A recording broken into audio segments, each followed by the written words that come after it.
Dalangin po tayo. May birthday ngayong araw na to. Yung anak po ni Nanay Sarina Kambal, si John Christian at si John Christopher. Tapos sa April 3, si Nanay Corinne, bagamat wala po siya. April 5, si CJ. At may mga ipagpipray po tayo na meron hindi magandang pakiramdam sa oras po na ito. At ipanalangin din natin yung Myanmar at Thailand. Alam niyo na yung nangyari sa Myanmar at Thailand, no? Nagkaroon po doon ng isang napakalakas na lindol, it's 7.7. Nag-1,000 na po yung patay, noong kahapon yata yung news na yun. Pero syempre, araw-araw nag-iiba yung ano. At marami pa po silang hinahanap. Sige po, tayo po ay manalangin na. Lord, maraming salamat sa umaga na to. Kapuri-puri ka, dakila ang pangalan mo. Palaging bago yung pag-asa na binibigay mo po sa amin, O Diyos. Kaya maraming salamat po. Dalangin namin God sa araw na to, Lord. Katulad ng lagi namin hinihiling sa iyo.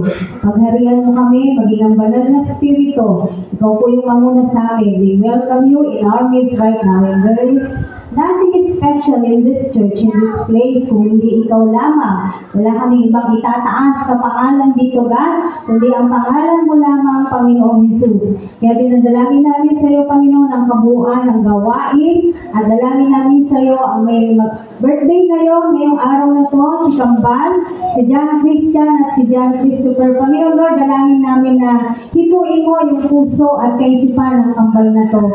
Na sila man din, Lord God, sumunod sila sa nanay nila. Sumunod sila sa iyo. Lalo higit, Panginoon, maniwala, magtiwala, manampalataya sila sa iyo. Tanggapin kanila bilang kanilang hari, Diyos, at tagapagligtas.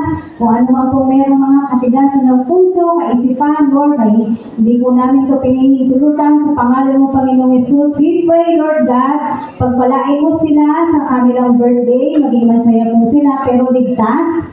Panginoon, ang kanilang pag-celebrate kasama ng kanilang mga mahal sa buhay. Ganon din, Lord God, sa April 3, sinanay ko rin, nawa maayos yung kalagayan niya at yung health niya, at si CJ on April 5, Panginoon, patuloy na good health, magandang kalakasan, pagpapala, Panginoon, ay pagkaloob mo sa buhay ni CJ at sa kanyang buong sambahayan din, Panginoon. Dalangin din namin, Panginoon, yung mga meron hindi magandang pakiramdam, si Tatay Inyong, si Nanay Ilyang, na naliliyo, Lord, mangusap ka sa kanila. Palakasin mo po sila Tatay at si Nanay, Panginoon. Tunay nga, Lord, ikaw lang yung makakatulong sa kanila. Kaya nilalapit namin sila sa iyo. At si Jen Bondal, Panginoon, na hirap na sa kanyang sinus. We ask for your healing touch right now. In Jesus' name, in Jesus' name. And to each and every one of us, Lord, hindi man namin isa-isahin ang niluluhog ng puso po namin. Alam mo na to, Panginoon. Alam mo na lahat dahil ikaw ay all-knowing God. Kaya salamat po. Pinagkakatiwala po namin sa iyo ang aming mga buhay sa umaga na to. At nawa, O Diyos, ay maluwalhati ka namin in all the things that we do. Wala kami ibang nais, Panginoon, kundi mabigyan ka ng kaluguran. Sa pangalan mo, Panginoong Jesus, Amen! Amen! At handa na po ang lahat, no? At nakikita ko lang yung mga Biblia. Kayo po ay mag-aaral na ng salita ng Panginoon. So, dalawa po yung pinaka-main verse natin ngayon.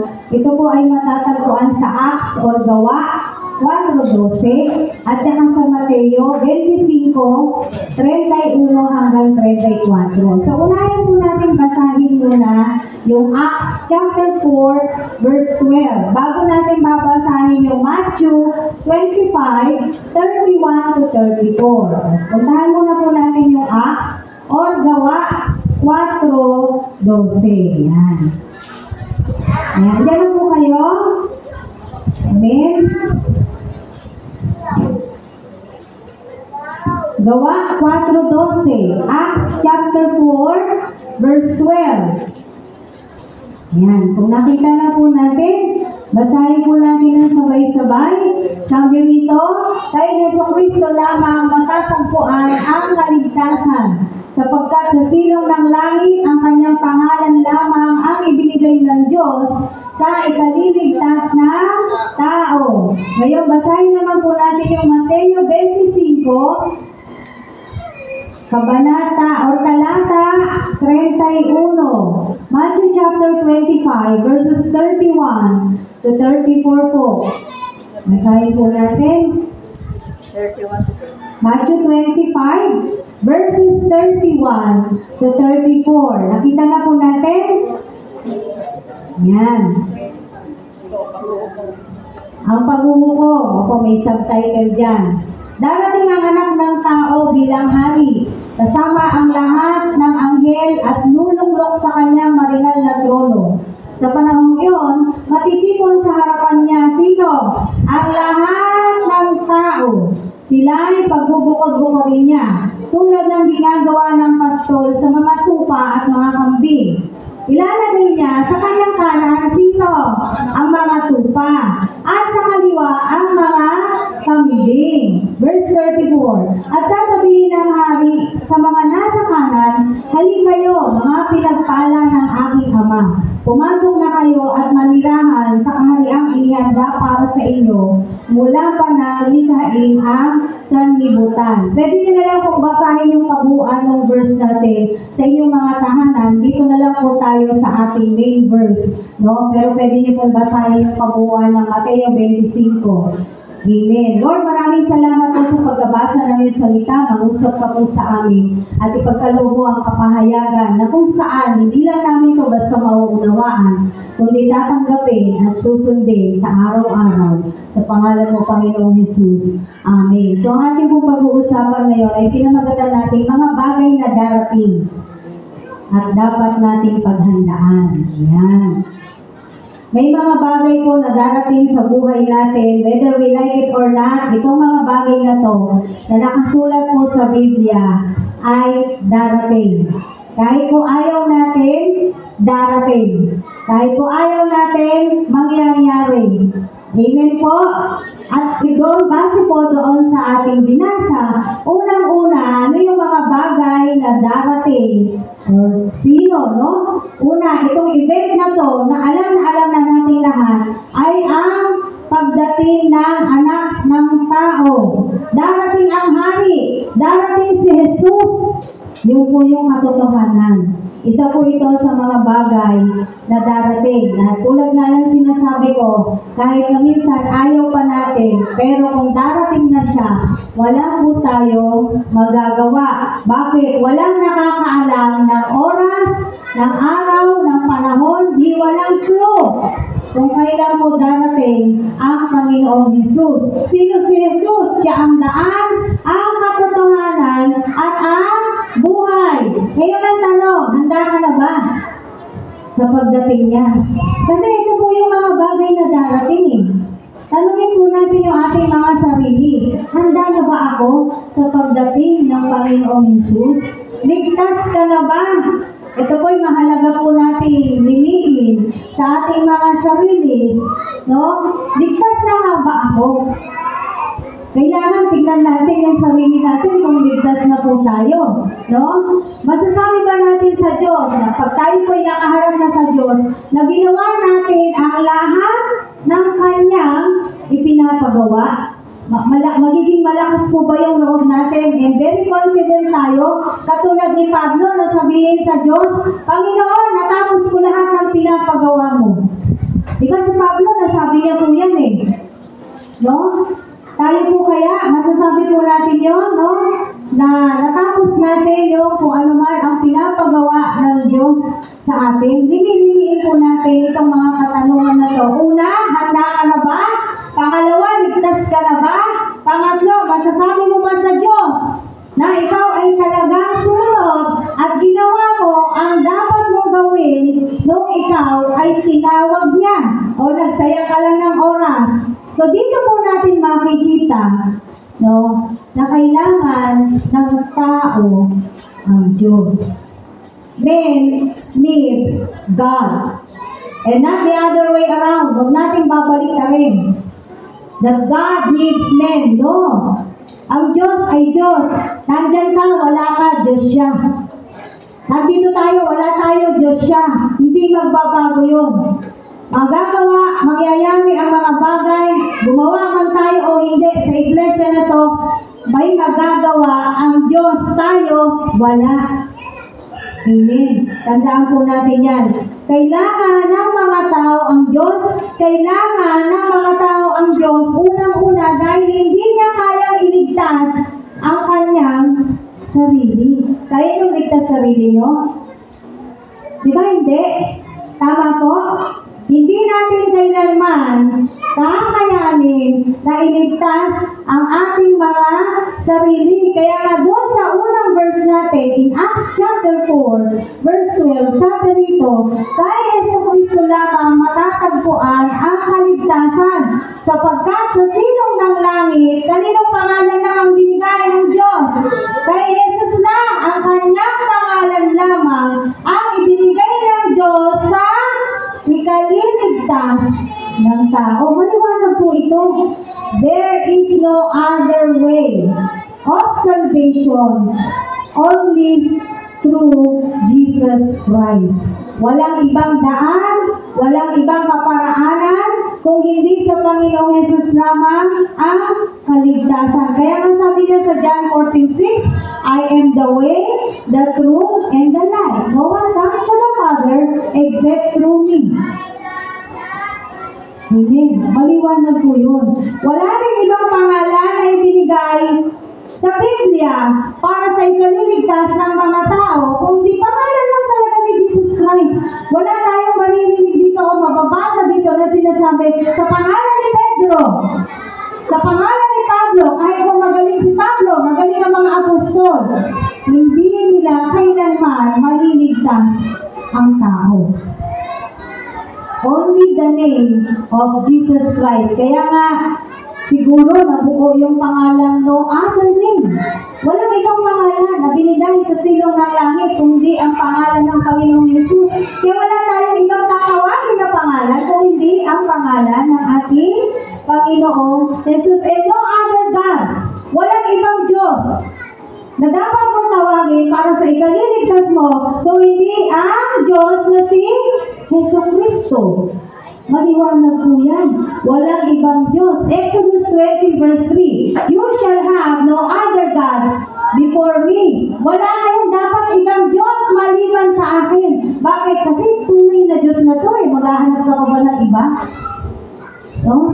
Siya na yung tunay na Diyos. Siya na yung daan. Ano pang hahanapin? Na kailangan po malaman, marinig, tanggapin ng mga tao, hindi lamang po tayo, kung hindi rin ang mga tao. Dahil si Jesus Christ lang ang may kakayanang magpapawad ng kasalanan. Tandaan po natin, ang tao, kahit mag-confess ka sa tao, kailanman hindi niya mapapatawad ang ating kasalanan. Ang may karapatandang magsabi na pinapatawad na kita sa iyong kasalanan ay ang Diyos. Amen po. Si Jesucristo lang, no?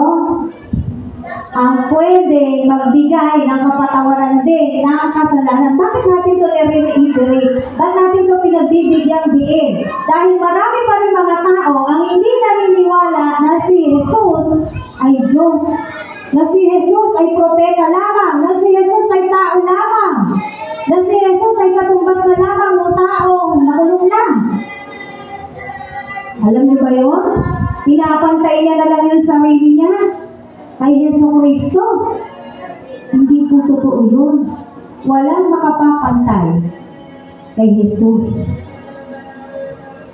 Kahit pa napakabait mo, napakabuti mo, kahit pa anong gawin mo, walang papantay kay Jesus.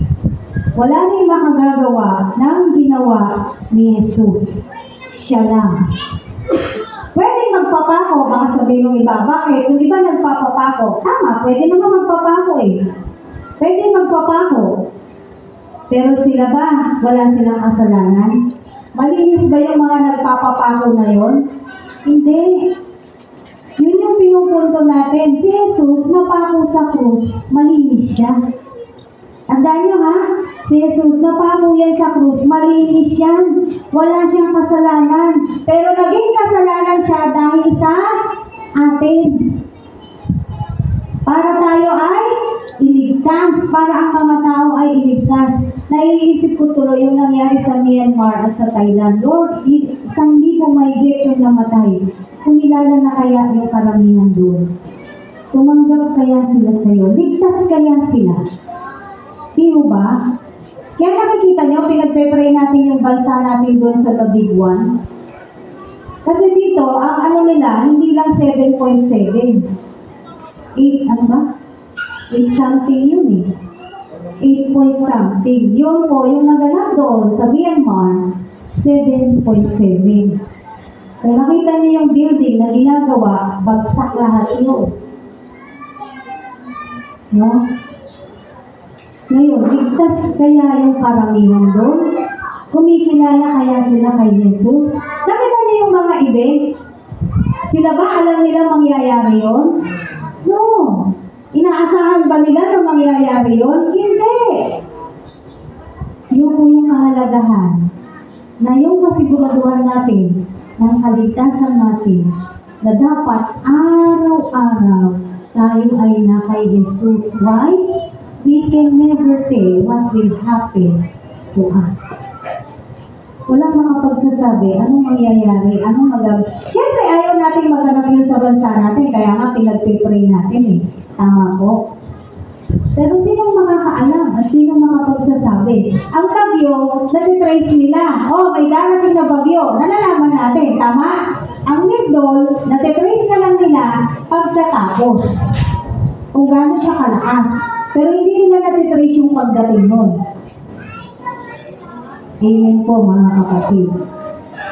Tapos sa Korea yata may nasusunog din. Hindi ko alam na nahagipan lang ng mata ko yung mga news. No? Kumbaga sa iba't ibang bansa may mga kaganapan.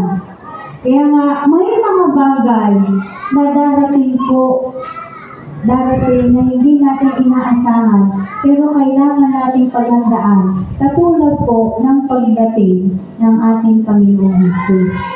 Mas lalo po tayong dapat lumapit. James chapter 4 verse 8. Santiago po yung James. Sa bagong tipan, puntahan po natin. Santiago 4:8.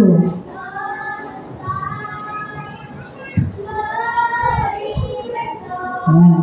Basahin po natin. Sabi po rito, James 4 verse 8. Lumapit kayo sa Diyos at lalapit siya sa inyo. Nandiyan na po ba kayo? Draw near to God and He will draw near to you. Lumapit kayo sa Diyos at lalapit siya sa inyo. Linisin niyo ang inyong mga kamay, kayong mga makasalanan. Linisin niyo ang inyong puso, kayong pabago-bago na isip. Kaya huwag mo asahan na lalapit sa iyo yung Diyos.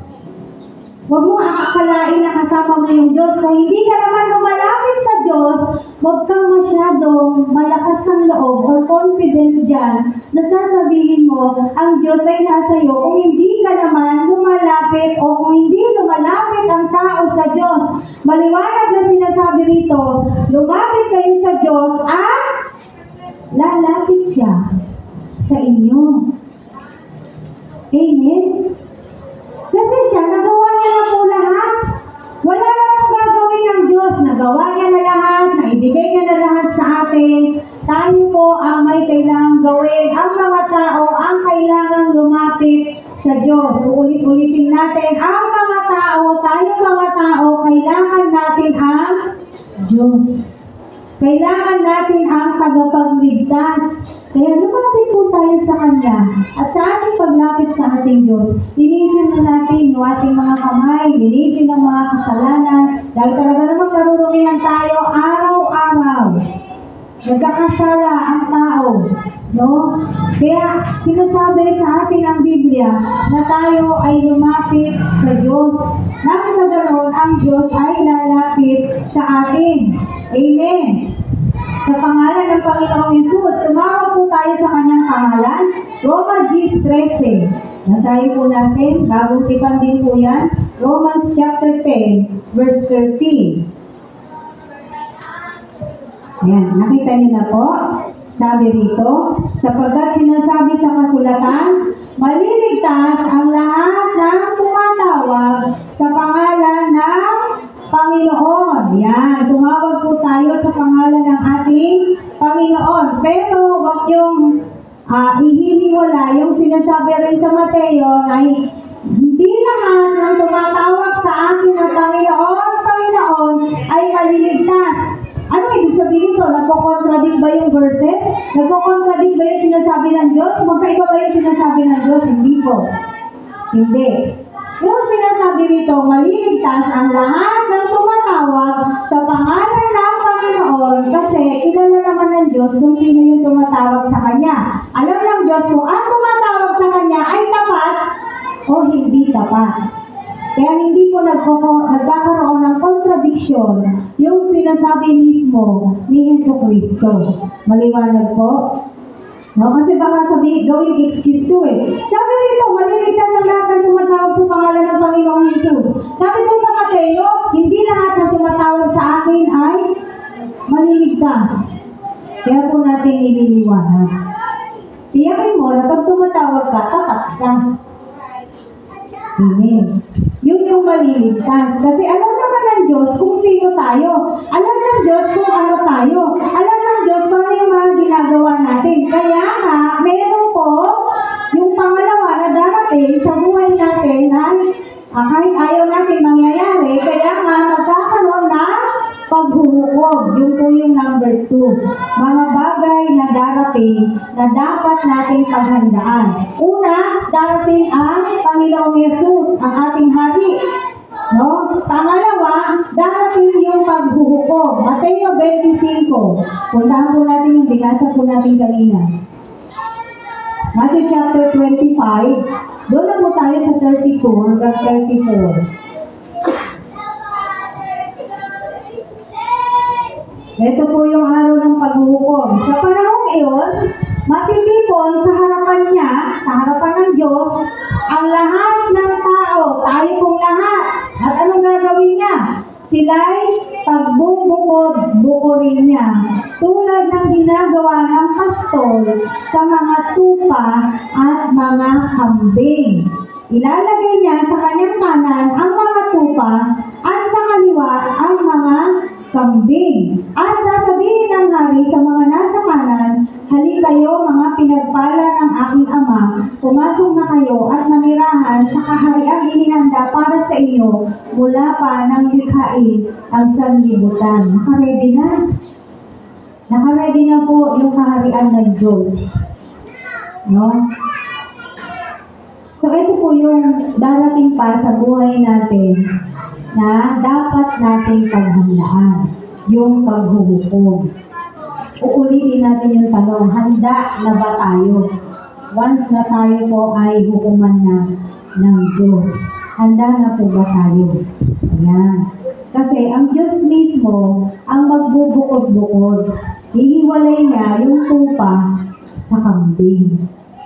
Yung tupa at kambing ay ilustrasyon ng mga tao.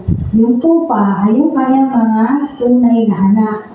Yung kambing, yan yung mga pasaway. Maaaring mga nakikinig to ng salita ng Diyos, maaaring mga, hindi lahat ng kambing ay yung unbeliever po. Hindi po. Hindi. Maaaring sumama sa mga kambing, maaaring ma-identify sila as kambing, as a goat. Kahit nakikinig ng salita ng Diyos, kung hindi naman namumuhay ayon sa kalooban ng Diyos, kambing ka. Amen po? Maliwanag po ba yan? Dahil paulit-ulit na sinasabi ng Biblia kung paano tayo dapat mamuhay sa mundo na to. Anong sabi? Mamuhay tayo ayon sa kabanalan. Yun po yung maliwanag at paulit-ulit na ibinibigay sa atin ng salita ng Diyos na tayo po ay mamuhay sa kabanalan. Huwag po natin kakaligtaan na meron pong standard ang Diyos. No? Hindi yung kahit sino na lang, pwede na yan. Hindi po. Kaya nga sinasabi rito ito na rin yung panahon, makikita natin yung kaibahan ng mga mabubuti at masasama. Sa ngayon, masasabi natin, bakit siya, masama siya, pero maganda yung buhay niya. Bakit siya, masama siya, pero parang pinagpapala siyang maigi. Bakit siya? Masama siya, pero siya yung pinanigan ng batas. Diba ganyan na po yung nangyayari ngayon? No? Yung mga masasama na yung parang nagahari ngayon, yung masasama na yung napapanigan ngayon, yung masasama na yung bida ngayon, si Jollibee, bida ang saya. Mga pabida-bida, yung mga masasama na. Huwag mo tayong mag-alala. Bakit? Alam ng Diyos lahat yan. Darating ang araw ng paghuhukom, tayo mismo, masasaksihan natin ang magiging kaibahan, malaking kaibahan ng mga taong mabubuti at masasama. Dito natin makikita. Amen.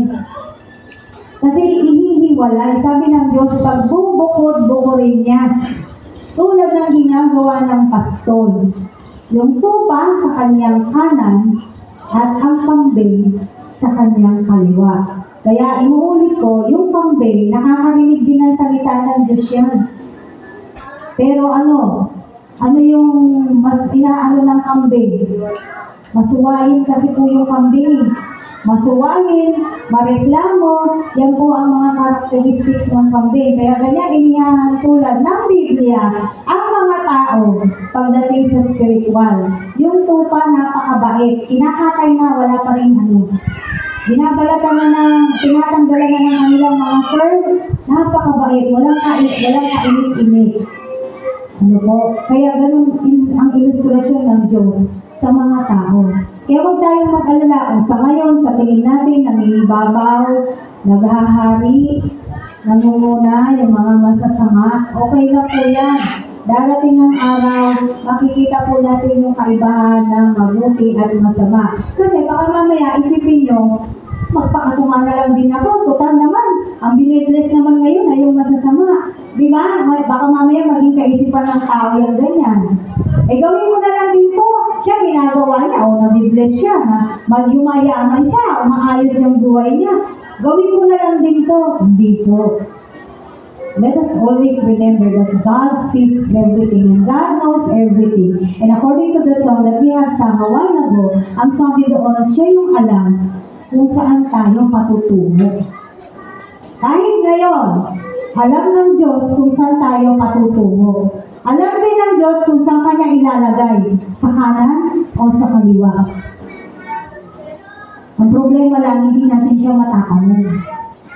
At hindi naman na kailangan tanongin ng Diyos. Bakit? Inilatag niya na lahat ang dapat nating malaman para nang sa ganoon, alam natin paano tayo magiging tupa at paano hindi ka dapat maging kambing. Amen po. 2 Peter chapter 3. Punta po tayo sa 2 Pedro. Dito pa rin po tayo sa paghuhukom. 2 Peter 3:3-12. Chapter 3 po, verses 3 hanggang 12. Medyo mahaba po yung babasahin natin. Yan, nakita niyo na po? Yan. Una sa lahat, dapat niyong malaman sa mga huling araw ay lilibakin kayo at pagtatawanan ng mga taong namumuhay ayon sa kanilang mahalay na pita. Nangyayari na to? Yes, di ba? Yung sinasabi ko, yung nangingibabaw, yung masama na. Sila na yung magiging masaya. Sasabihin nila, si Kristo'y nangakong darating, hindi ba? Nasaan siya ngayon? Inabot na ng kamatayan ang ating mga magulang, ngunit wala pa rin pagbabago, buhat ng lalangin ng mundong ito. Walang halaga sa kanila ang katotohanan, ang langit at lupa'y nilikha ng Diyos sa bisa ng kanyang salita. Nilikha ang lupa, buhat sa tubig at sa gitna ng tubig. Sa pamamagitan din ng tubig, ng malaking baha. Ginunaw ang unang daigdig. Ito po yung panahon ni Noah. Sa bisa rin ng salitang ito, nananatili ang langit at lupa upang, ano na mangyayari? Tupukin sa apoy kailan? Pagdating ng araw ng paghuhukom at pagpaparusa kanino? Sa masasama. Ayan. Tuloy natin. Ngunit huwag niyong kalilimutan, hanggang 12 po ipabasahin natin. Huwag niyong kalilimutan ito, mga minamahal. Sa Panginoon, ang isang araw ay 1,000 taon. At ang 1,000 taon ay isang araw lamang. Sa Diyos po yun. Ang Panginoon ay hindi nagpapabaya sa kanyang pangako tulad ng inaakala ng ilan.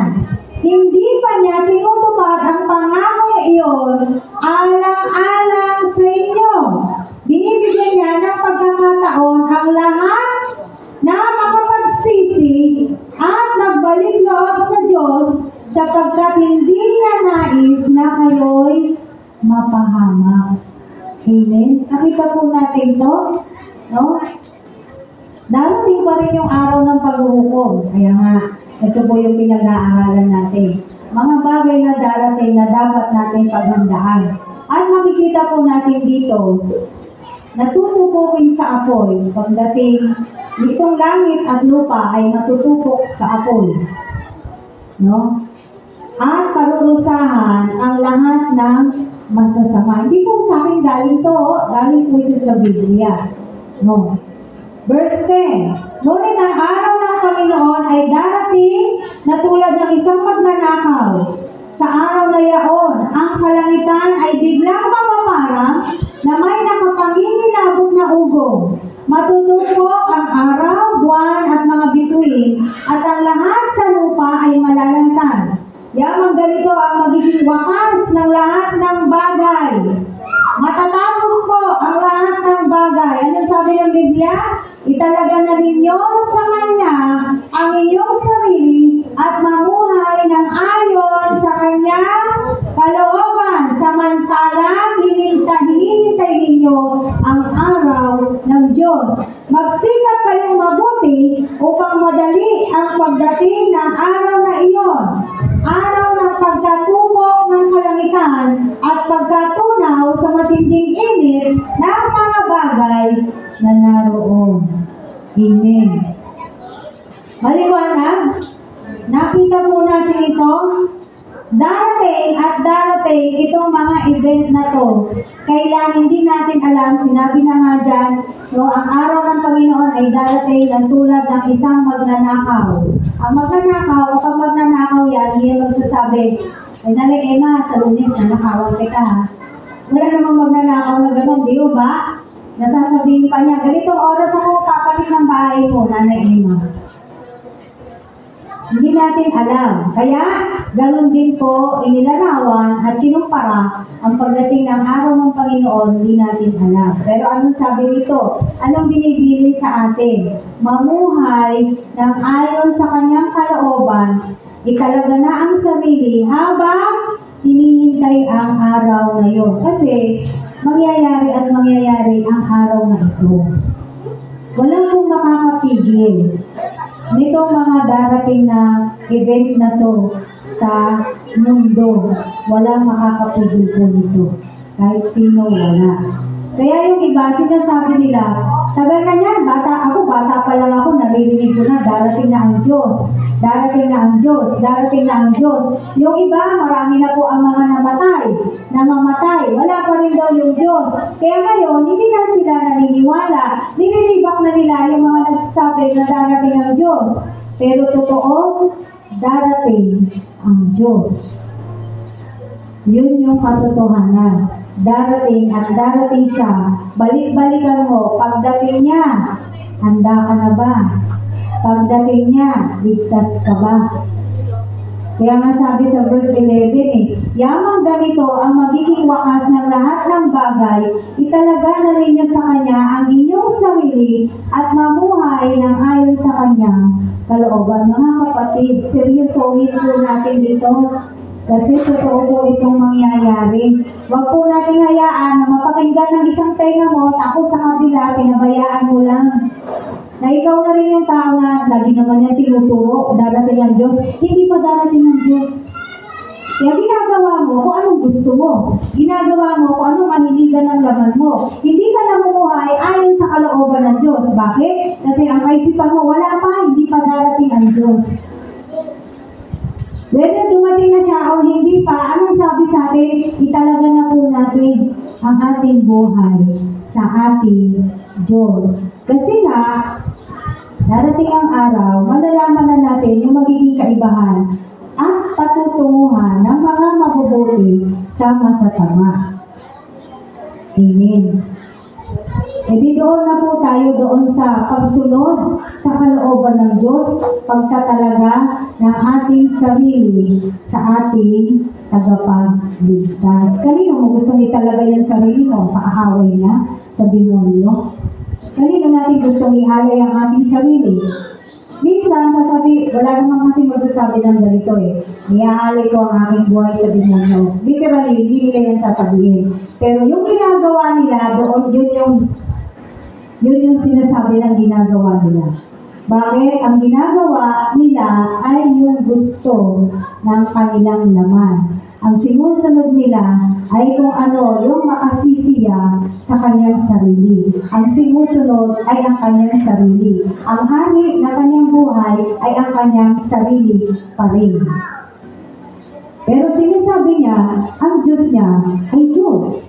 Ang hari niya ay yung Panginoong Yesus. Pero, ibang-iba doon sa ginagawa niya, yung sinasabi niya.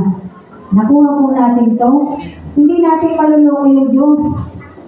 Pwede kong sabihin, ang Diyos ko ay ang Panginoong Yesus, tapos iba yung ginagawa mo. Tandaan natin, hindi natin siya maluloko.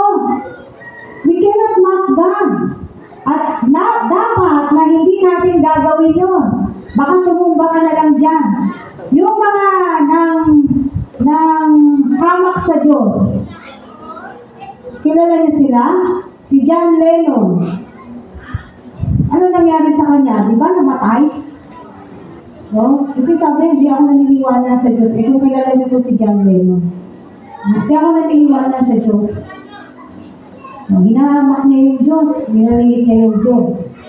Yung may-ari ng Titanic, kilala niyo? Alam niyo yung Titanic? Diba? Ako hindi ko rin kilala yung may-ari. Pero naano ko lang sa news. Yung may-ari ng Titanic, anong pinagyabang niya? Hindi lulubog to. Basta binanggit niya rin ng Diyos. Anong nangyari sa Titanic? True story po kasi yan. Frozen. Oo. Frozen. Di ba siya basta lumubog? Ang daming namatay. Tunay pong pangyayari, di po yung fairy tale. It happens. Nangyari po yun. Yung mga taong lumibak ng hamak sa Diyos. Tingnan niyo yung nangyari sa kanila. Pinagyabang niya Ang ganda kasi, yung time kasi ngayon, kung makagawa ka ng gano'n, talagang ang galing mo. Hindi pa yun talaga ng technology pero nakagawa sila ng pagkaganda-gandang ship. No, yung Titanic. Pero diba, yelo lang ang katapat niya. No? Bumangga siya sa yelo. O ano nangyari? Kaya mga kapatid, it's about time na kung sinabi mo, tinatalaga mo yung sarili mo sa Diyos, kung sinasabi mo ang Diyos mo ay Diyos, totoonin mo pati sa buhay mo, hindi sa puro salita. Kasi alam naman ng Diyos yan, alam naman tayo ng Diyos, kilala tayo ng Diyos, kung tayo po talaga ay namumuhay ayon sa Kanyang kalooban. Alam din naman ng Diyos kung tayo po ay sumusunod ayon sa Kanyang pinag-uutos. Alam naman ng Diyos kung tayo po ay nagsisikap mabuhay na naayon sa Kanyang kagustuhan dito sa mundo na to. Alam niya po lahat yan. Alam din ng Diyos kung taliwas ang mga ginagawa mo doon sa pinoprofess mong pananampalataya mo. You're confessing that your faith is like this, but what you're doing, yung ginagawa mo ay napakataliwas doon sa sinasabi mo na iyong pananampalataya. Amen.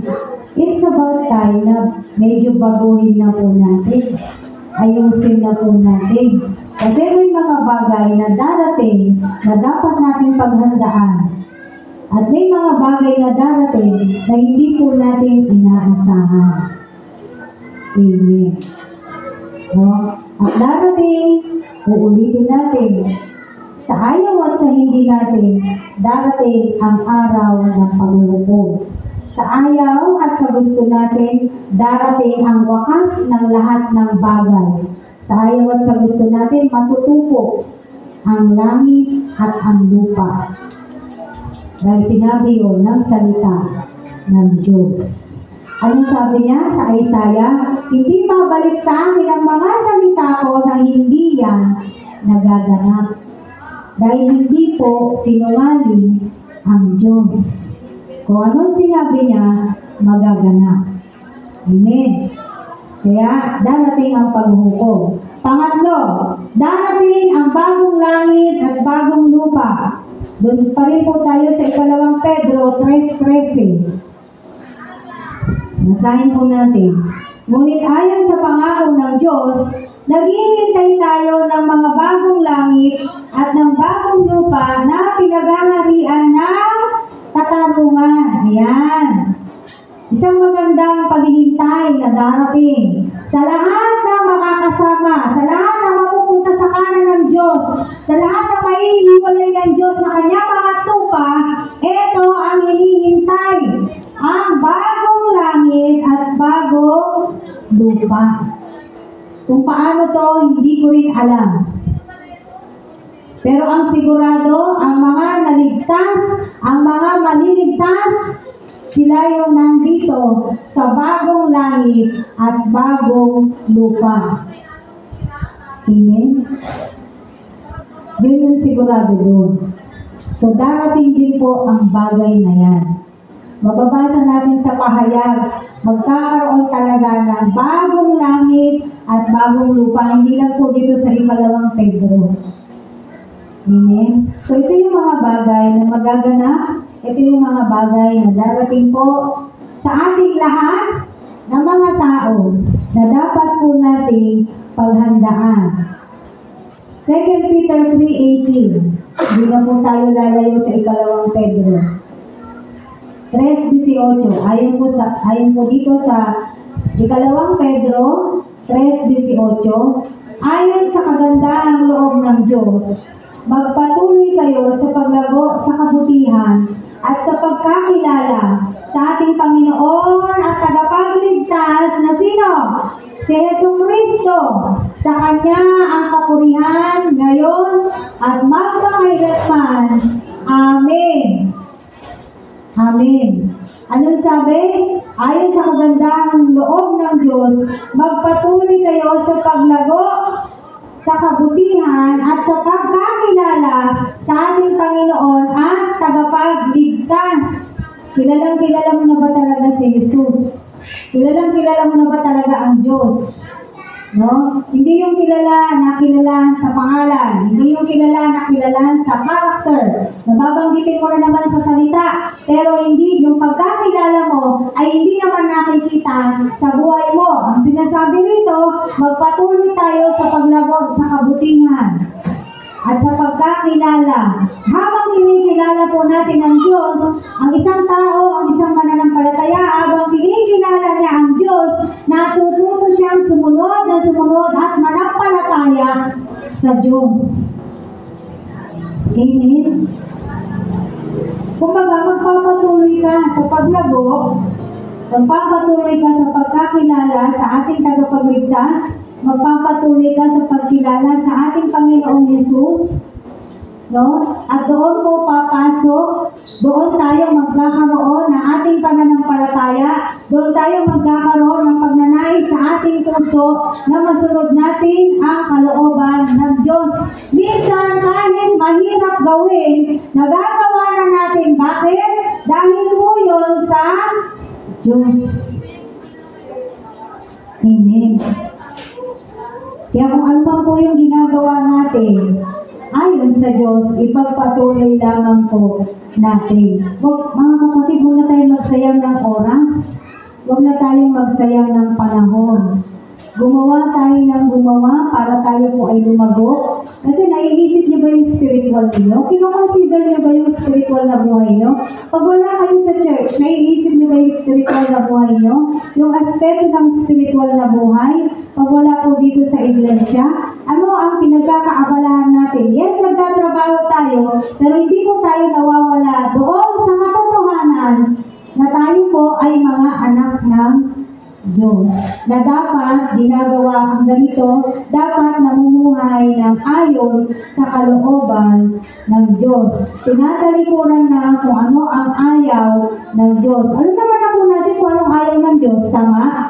Sino rito hindi niya pa alam kung anong ayaw ng Diyos? Lahat po tayo dito, may mga kaisipan na po tayo dito. Ngayon, kung gusto mo talaga, makasama ka doon sa kanan, bilang ikaw ay tupa, gusto mo i-consider ka ng God na ikaw ay tupa, dadalhin ka niya sa kanan, gawin mo yung gusto niya. Hindi sa puro salita lang, tandaan natin, uulit-ulitin natin, alam ng Diyos kung sino yung nagsasabi na, ganito ako, tapos hindi naman ginagawa. Alam ng Diyos siya. Kilala tayo po ng Diyos. Kung sa tao, pwede tayong makapagtago. Sa tao, pwede tayong makapagsinungaling. Sa tao, pwede tayong magkunwari. Sa Diyos, hindi po natin magagawa ang mga bagay na ito. Dahil tayo po ay kilala ng Diyos. Kahit yung iisip nyo ngayon, alam ng Diyos. Kung nagre-resist man ang kalooban ninyo para makapamuhay kayo ayon sa kalooban ng Diyos, alam ng Diyos. Eh bakit ba? Masaya ako dito sa ginagawa ko. Mamimili ka lang naman eh. Mamili ka, yung kasiyahan mo dito sa lupa o yung magiging kasiyahan mo forever. Di ba? Yung kasiyahan dito sa lupa, panandalian lamang po yan. Pero yung magiging kasiyahan natin sa piling ng Diyos, yun yung sinasabing pang walang hanggan. Pagpapalit mo ba yung kasiyahan na naghihintay sa atin, na pang walang hanggan, doon sa kasiyahan na napuputol, matatapos, pagpapalit mo ba yun? Total, nandito na rin lang tayo, nakikinig tayo ng salita ng Diyos, sinasabi natin tayo anak ng Diyos, mamuhay tayo bilang mga anak ng Diyos. Amen po ba mga kapatid? Bakit? Itong mga bagay na to ay talagang darating. Itong mga bagay na to, kahit po hindi pa natin ginugusto, Lord, huwag ka mulang dumating. Hindi pa ako handa. Eh, kailan ka magiging handa? Kailan tayo magiging handa? Handa na, kumbaga, baka sabihin ba sa atin ng God, lahat ng panahon, lahat ng pagkakataon, ibinigay ko sa inyo. Diba sabi niya doon sa binasa natin kanina, hindi pa niya tinutupad ang pangako iyon alang-alang sa inyo. Binibigyan niya ng pagkakataon ang lahat na makapagsisi at magbalik loob sa Diyos sapagkat hindi niya nais na kayo'y mapahamak. 2 Peter chapter 3 verse 9, yun po yung nakasulat dyan. Magpasalamat nga tayo, hindi pa siya dumadating. Bakit? Kasi binibigyan niya pa tayo ng pagkakataon. Ang lahat ng tao ay binibigyan niya pa ng pagkakataon na makapagsisi. Bakit? Ayaw niya na ang mga tao ay mapahamak. Bakit? Alam niya kung anong pagdadanasin ng mga mahihiwalay sa Kanya.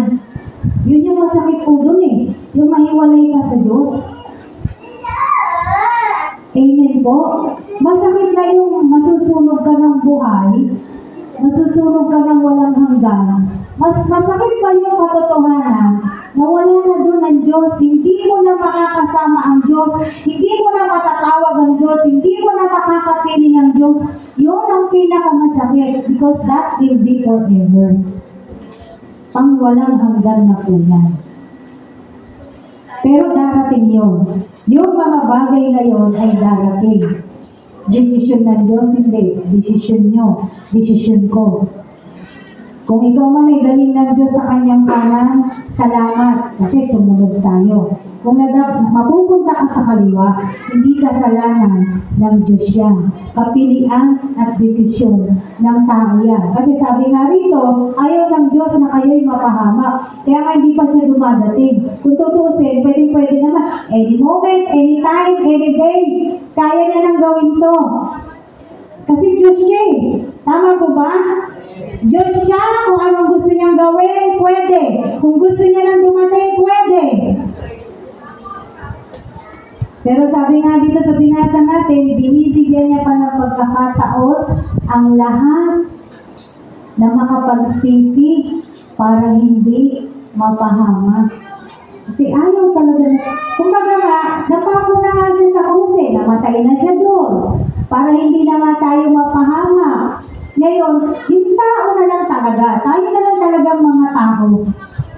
Ang pipili. Kasi ginawa niya na. Inagaw niya na. No?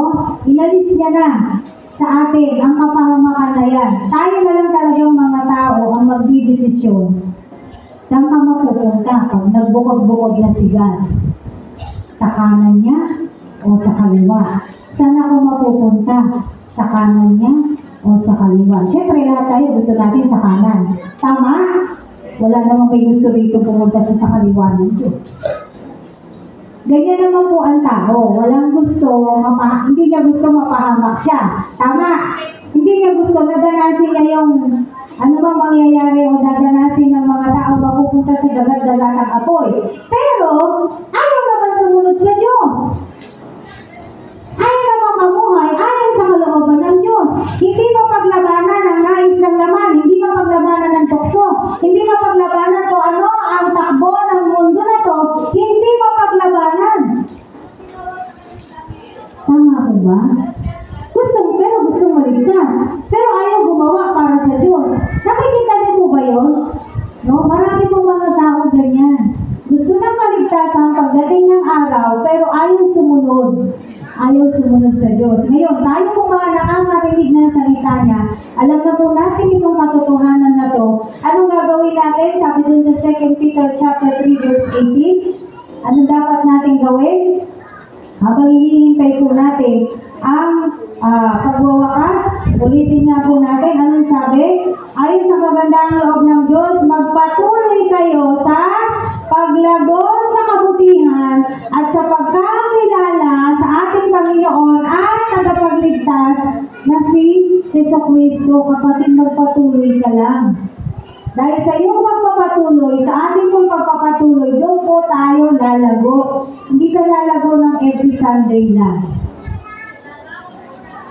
Kaya nga po meron tayong Miyerkules, meron tayong araw ng panalangin, meron tayong araw ng hayungan. Yan po yung mga paggawa ng mabuti ng sinasabi sa Biblia. Amen po.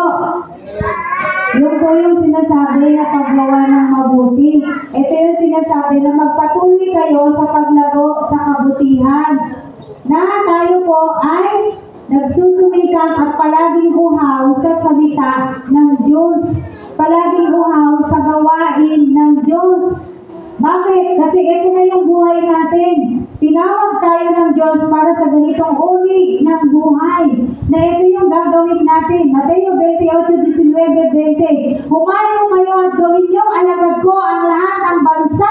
Bautismohan niyo sila sa ngalan ng Ama, ng Anak, at ng Espiritu Santo. At turuan sumunod sa akin. Sabi ni Jesucristo, hindi po natin dapat tinitigil yung mga ganong uri ng gawain. At magpapatuloy po tayo. Kasi through that, nakakapagpalakasan tayo eh. Sa Acts po, panimula ng mga Kristiyano, bakit sila lumago? Lumago dahil sila po ay nagtitipon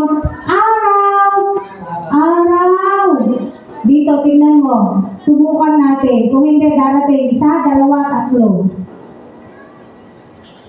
3. Magre-reklamo pa yan. Bato si Pastora Jenny, araw-araw nagpapagawain. Subukan natin. Di ba? Yan po yung mga masasakit na katotohanan na kailangan po natin harapin. Hindi na nga po araw-araw yung gawain natin eh. They're not asking you na bantayan. Pag may gumagawa dito, hindi na po namin kayo ini-istorbo para isa kayo sa magbantay. Pero sa totoo, kailangan mo. Biro mo yung mga nagbabantay dito, mga senior. Saan ang mga hindi senior? Oh, sorry naman. Tama, naalala niyo po ba? No? Pero diba, hindi naman natin inano kasi busy, may trabaho, may ginagawa. Pero sa totoo, lahat naman po may ginagawa. Amen. Magpatuloy po tayo sa paglago, sa kabutihan, at sa pagkakilala. Kasi kung titigil po tayo sa pagkakilala, mamaya sabihin nyo, alam ko na yan, nag-training na ako, kilala ko na si Jesus. Maganda yan, kilala mo na si Jesus. Ang susunod kasing tanong doon, sumusunod ka ba kay Jesus? Tagasunod ka ba ni Jesus? Follower ka ba ni Jesus? Alagad ka na ba ni Jesus? Disipulo ka na ba ni Jesus? Yun po yung susunod na tanong doon eh. Alagad ka na ba talaga ng Diyos? Amen. No? Itong mga bagay na to na darating ay dapat po nating paghandaan. Ulit-ulitin po natin. Ang kaligtasan ko ay kanya-kanya. Okay lang ako, yung anak ko naman nag-church, maliligtas na kami. Yung asawa ko naman nag-church, maliligtas na kami. Hindi po. Hindi po. Salvation is personal. Kasi hindi mo naman madidiktahan yung tao eh. Tama? No? Kaya kanya-kanya po yung kaligtasan. When it comes to our salvation, you have to think highly of yourself. Ligtas na ba ako? Kasi darating ang anak ng tao, darating si Jesus, darating ang paghuhukom, darating ang bagong langit at bagong lupa. Napakaganda ng mga pangako ng Diyos.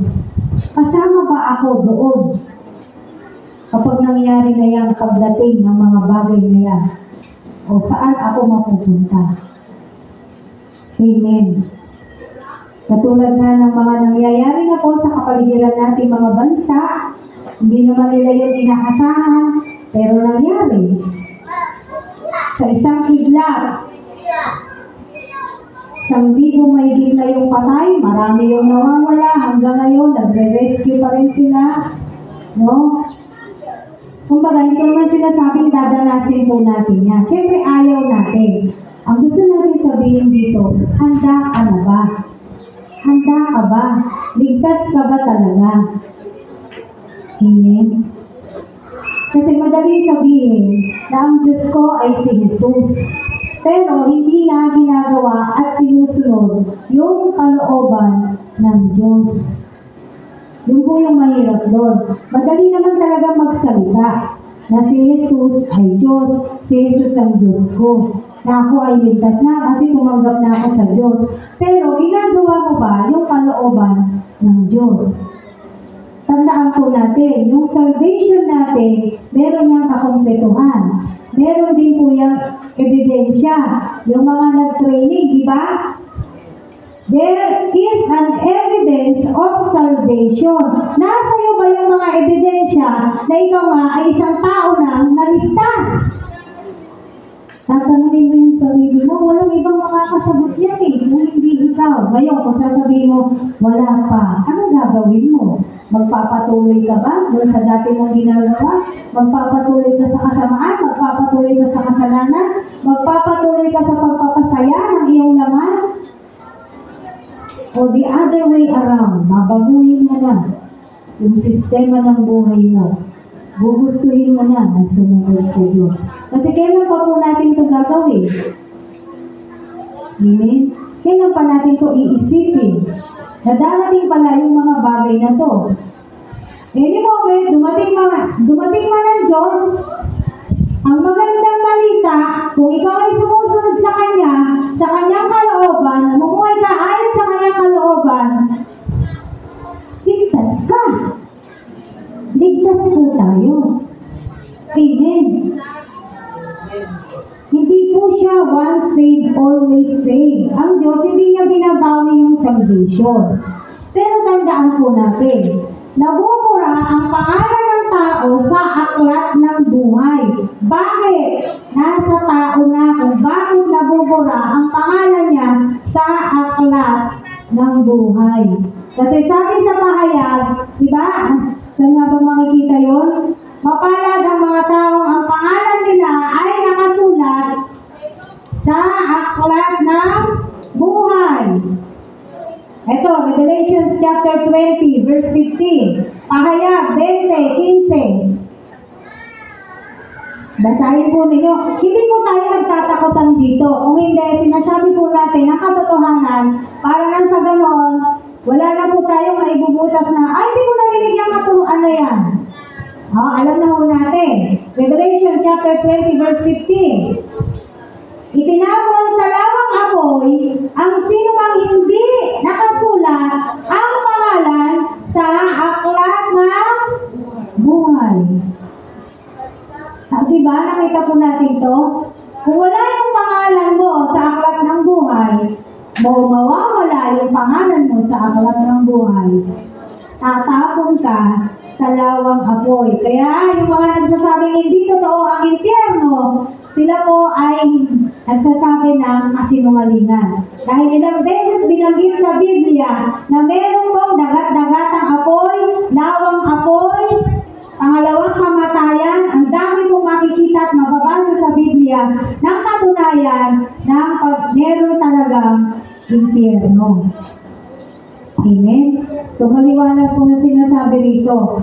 Sino mang hindi nakasulat ang pangalan sa aklat ng buhay ay itatapon sa lawang apoy. Kaya anong ginagawa niyo araw-araw?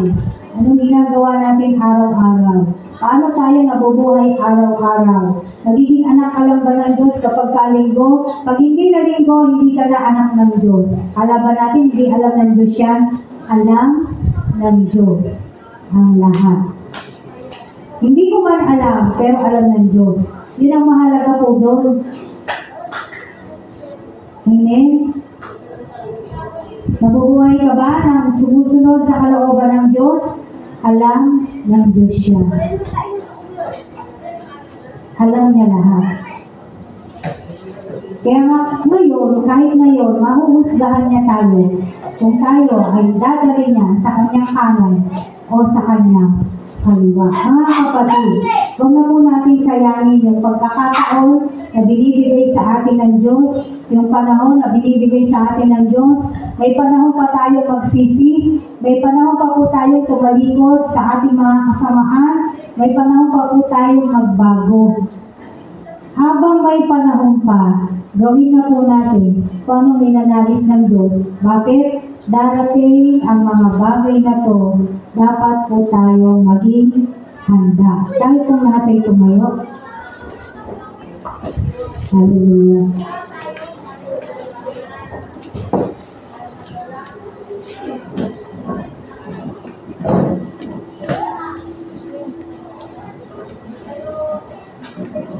Tayo po ay manalangin. Manalangin sa Panginoon. Manalangin ang pagtanggap. Manalangin ang pagkilala sa Diyos. Manalangin na magnais pa na kilalanin at magpatuloy sa buhay ng paglago sa kabutihan. Dahil itong mga bagay na darating na to, nais natin lahat. Pagdating ng ating Panginoong Diyos, ating Panginoong Jesus, nais natin tayo kasama niya.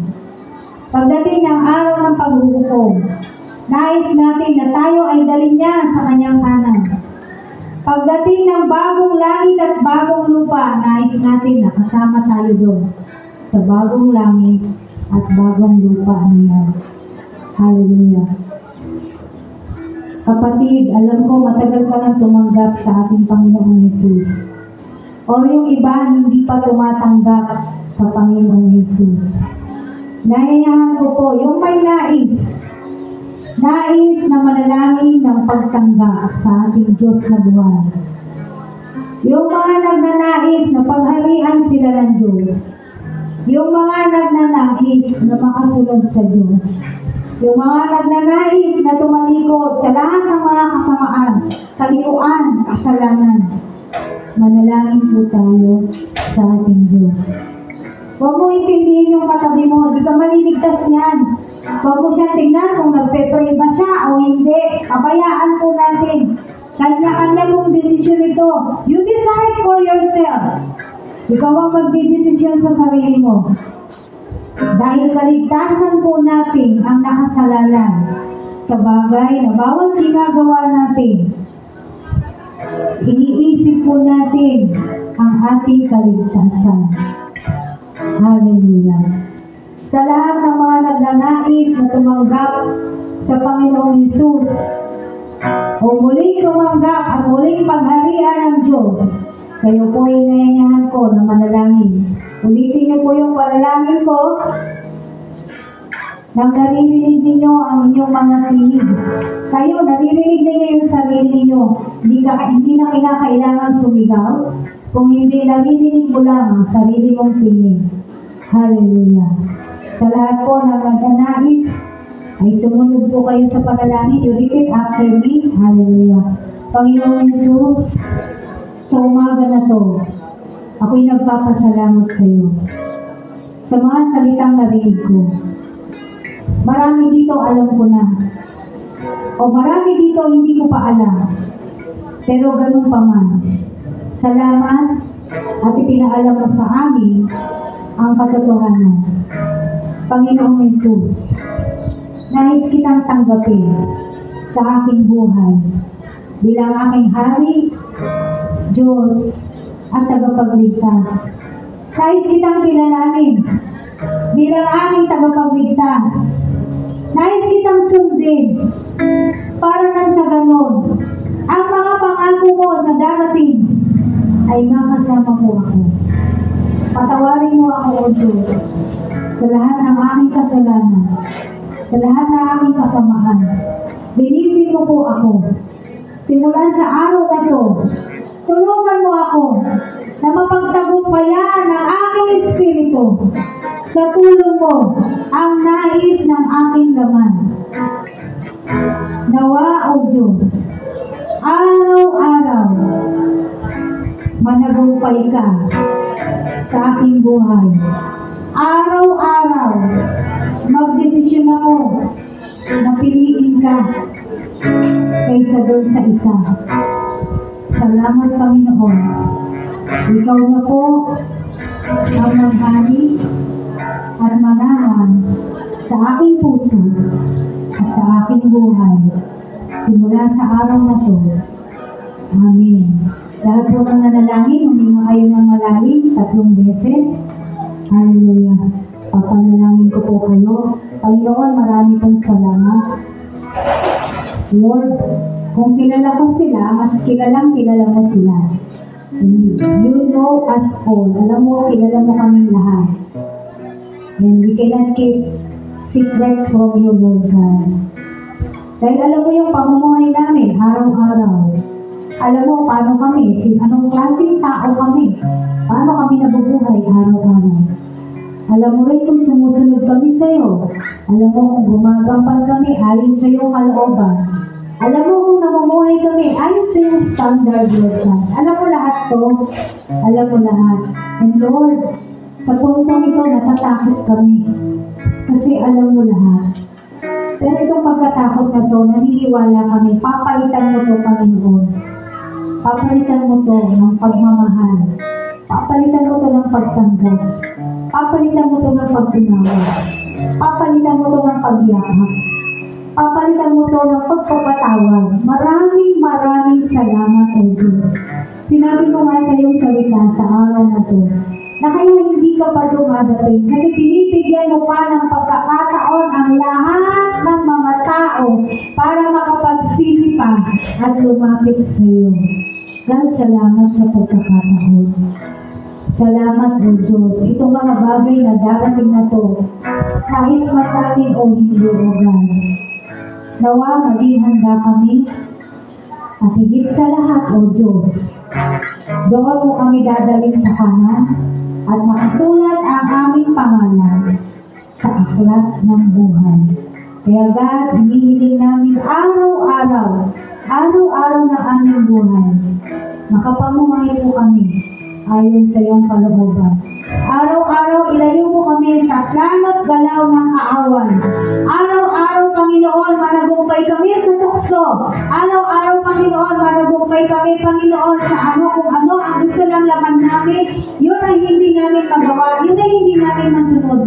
Kung hindi kung ano ang gusto ng banal na Espiritu na sumasa sa amin. Yung po yung masunod namin. Yung po yung magawa namin. Yung mga kasasamang ugali namin, Panginoon, Lord, sinusuko namin sa iyo. Yung mga kabastusan, kawalang iyaan, yung mga bisyo, o ano pa bang mga nakikita mo po sa amin, na hindi kaaya-aya sa iyong pananahapan sa oras na to. O aming makapangyarihan, Diyos, hindi lingid sa iyo ang lahat ng ito. Sinusuko po namin sa iyo, God. Sinusuko po namin sa iyo. Kung paano namin tinatrato ang ibang mga tao, alam mo rin, God, Lord, kung hindi nagiging maganda ang pagtrato namin, sinusuko po namin ito sa iyo. Sinusuko namin ito, God. At tulungan mo kami. At turuan mo kami. Kasi kung wala ka, hindi talaga namin kayang mabuhay. Hindi namin kaya yung standard mo kung hindi mo po kami sasamahan, O Diyos. Kaya aming Panginoong Jesus, samahan mo kami araw-araw sa bawat minuto ng aming buhay, Panginoon. Ikaw nawa ang maghari at masunod namin. Hallelujah. Kaya Lord, dalangin po namin sila sa araw na ito, Panginoon. Magkaroon ng pagbabago ayon sa aming pananaw, ayon sa aming paningin, maging ayon sa aming mga paniniwala at maling kaisipan. Nawa na bago na po ito dahil mayroon kang mga itinahayag sa amin. At ganito mo kami kamahal. Ganito mo kami iniibig. Pilit mo kami inaagaw sa kamay ng kaaway. Kaya salamat po. Salamat sa palaging pagkakataon na pinagkakaloob mo sa amin. O Diyos, mabuhay ka sa aming mga buhay. Sa pangalan mo, Panginoon Jesus, ito kong aming samot dalangin. Amen.